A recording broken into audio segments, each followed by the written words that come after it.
Welcome to the College Investor Audio Show, where we talk about the biggest issues impacting millennial money, from student loan debt to side hustles to building wealth. We will show you how to get out of debt so that you can build real wealth for the future.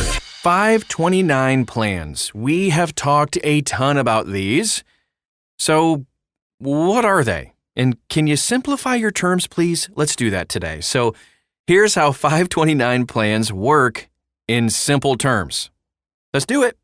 Okay, so 529 plans are tax-advantaged investment accounts designed to help parents and grandparents and other caring adults pay for educational expenses. So the plans offer an ideal account for parents who want to save money for a child's college expenses, basically. So after years of diligent saving and investing, you can take tax-free distributions, money from a 529 account, as long as the money is spent on qualified educational expenses. Though the plans have some complications, we've gone ahead and broken down how 529 plans work into the simplest terms possible. First, let's go ahead and define this. We just kind of did, but let's go in a little bit more detail.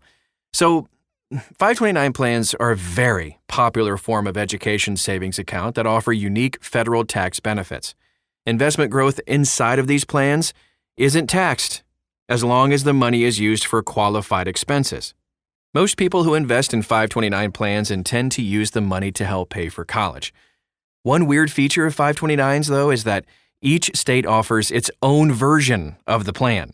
Technically, you can open a 529 in any state, but before you start comparing features of each plan, you're going to want to look at the tax incentives in your state. A lot of states do offer tax incentives to contribute to their state's 529, but to get those incentives, you might need to contribute to the 529 plan from your own state. Be sure to go ahead and review the 529 tax deductions and credits for your state before committing to a 529 plan.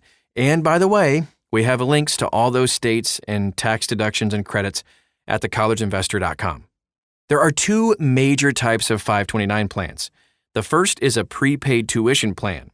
Under this plan in particular, you can actually buy college credits at today's prices, and your beneficiary can use those credits in the future.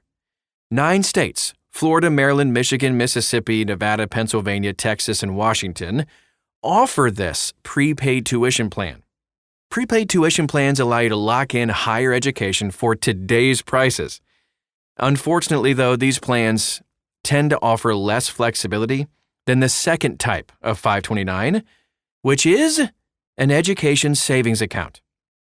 So these plans allow you to open an investment account on behalf of a designated beneficiary, usually your child.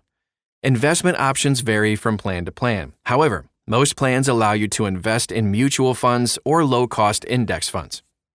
Using 529 plan funds for qualified expenses, let's touch on this.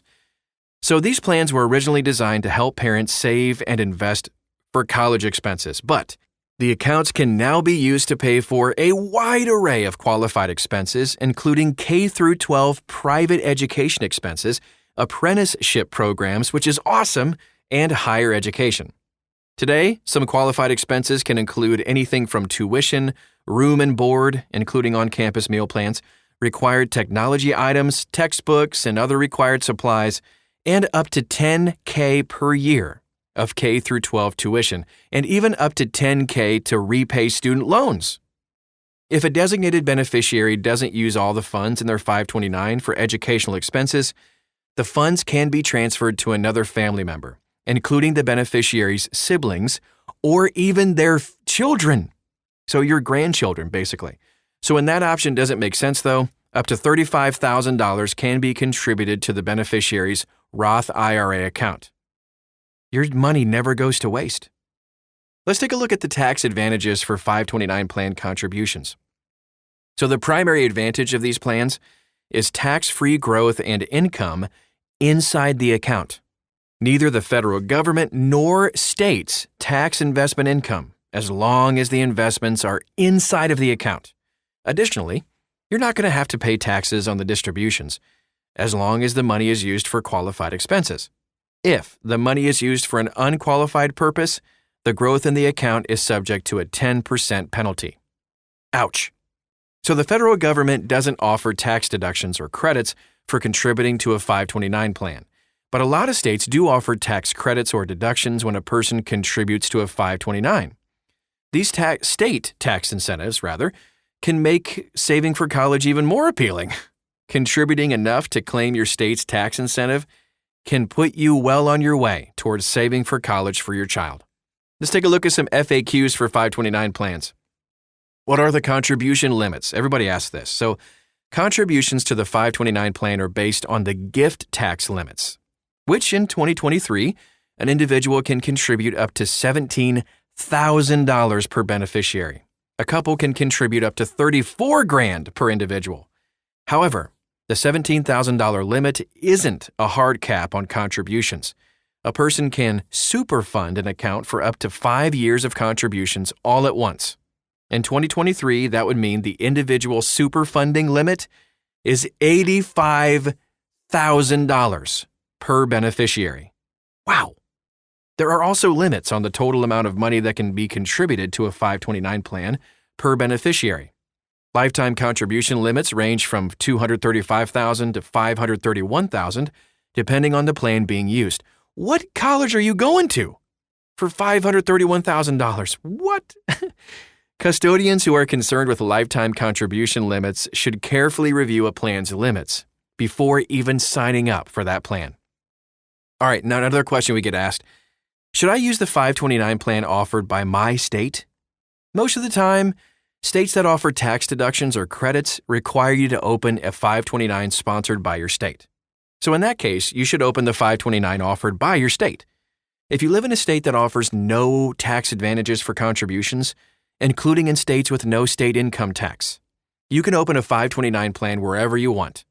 For example, you might choose a Nevada 529 plan, which is sponsored by Wealthfront or Vanguard. There are 7 states too, Arizona, Arkansas, Kansas, Minnesota, Missouri, Montana, Pennsylvania, that extend their credits to contributions in any 529, not just the plan offered by that state. Pretty cool. People living in these states can also choose whichever plan they like the most. Now let's talk about the alternatives to 529 plan accounts. This isn't the only plan, but it is an ideal account to help parents save for their child's college education. It's not the most flexible account, though. When the funds in the account aren't used for qualified expenses, we talked about the 10% penalty, and you're going to have to pay taxes on the growth on top of that. If you're looking for a more flexible account, a UGMA or UTMA may make more sense in your case.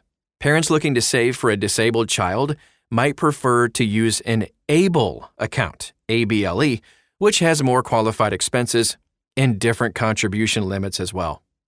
Those are just some options, and I hope it kind of simplified things a little bit when you've been kicking around the idea of a 529 plan. We have tons of additional resources. You can find all of them at thecollegeinvestor.com. Also, follow us all over social media. We're pretty much anywhere you are. Just search for The College Investor, and you'll find us. Thanks for stopping by today, and we'll talk to you again real soon.